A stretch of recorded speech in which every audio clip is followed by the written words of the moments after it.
Good morning sa inyo lahat. New project natin dito sa Olivares Homes, Calamba. Evergreen unit mga bossing. So dumating na yung ating order na materyales. So graba, buhangin, tsaka hollow block. Okay, so bali sunod-sunod siya. So kanina dala na rin natin yung ating ibang materyales.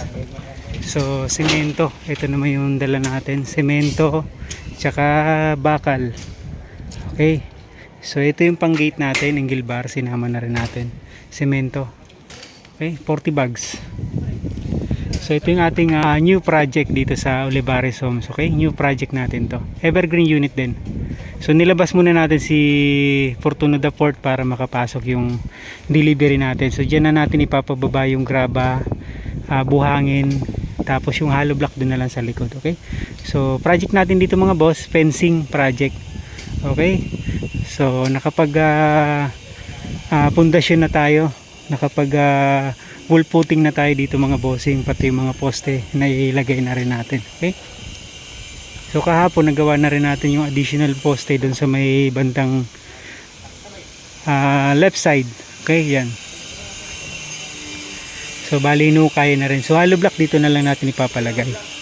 Apo dito.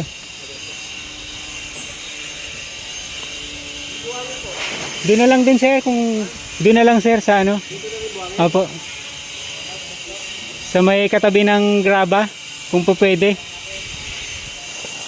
So ito yung dito sa may kabilang side. Ayan, pinahukayin na rin natin. Okay. So kiklearing natin to para maipatag natin lahat. So babawasan natin lupa, tapos ipapantay natin. Okay. So yung hollow block dito na lang, tsaka dito siguro.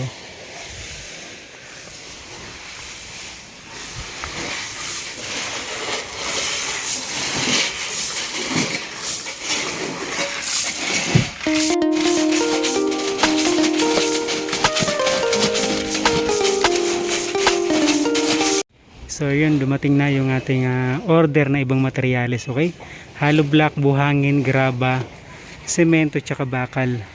Okay, so yung adhesive tsaka skim coat, bali kagabi dumating, gawa ng kahapon ay coding ng truck.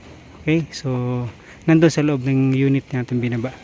So yung buhangin, graba, semento, tsaka bakal, nandito na rin lahat.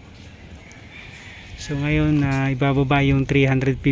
So kanina 100 na hollow block, 350, tapos last trip nila 350 ulit na hollow block.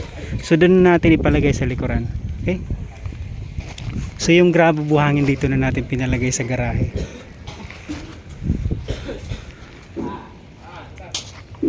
So kagabi dumating yung ating skim coat tsaka adhesive.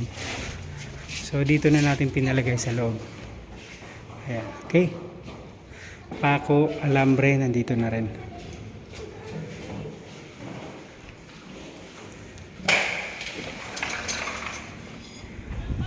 So yun, layout na rin yung ating mga poste. So pubuhos na ng ating pundasyon tsaka wall footing. So si kuya naman nagkakabit na ng water line supply. Okay, so kahapon, kaninang umaga nagkabit na rin ng breaker. Ayan, so meron na tayong supply ng kuryente. Okay,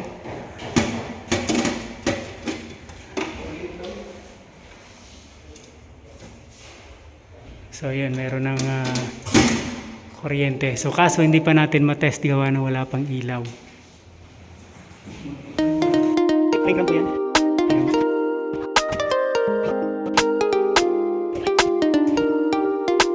So yun, magandang hapon mga bossing. So time out na tayo mga bossing, 5 o'clock na in the afternoon. Okay, so update natin yung ating project dito sa Olivares Homes, Evergreen unit mga bossing. Bali new project natin to. Alright, so fencing project natin to. So halos complete na yung mga poste natin, nakatayo na lahat. Materyales nandiyan na. Okay, graba, buhangin, semento, adhesive, tsaka skim coat nandito na rin mga bossing. Okay, So dito sa kabilang side sa kapitbahay mga bossing, yan ay itayo na natin yung mga poste natin. Okay, so nasa hulog na rin yan. So bukas bubuhusan na natin yung pundasyon. Okay, so column putting tsaka wall putting, so bubuhusan na natin yan bukas. Alright, so yung poste natin dito sa may service entrance, na itayo na rin natin mga bossing. Alright, ayan. Okay, so yung pang gate natin na pinturahan na rin natin mga bossing, so continuation tayo bukas. Okay, yan, so na primer na natin yung iba. So yung hollow block nandun sa likod yung ibang part. Ito naman 350 dito sa harapan para hindi na rin tayo mahirapan magbubuhat. Okay, so yun, ito hanggang doon, tapos yung kukulangin doon sa likod tayo kukuha. Sir, afternoon po.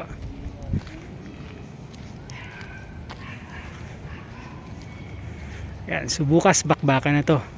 So pundasyon, tapos hollow block na tayo. Alright,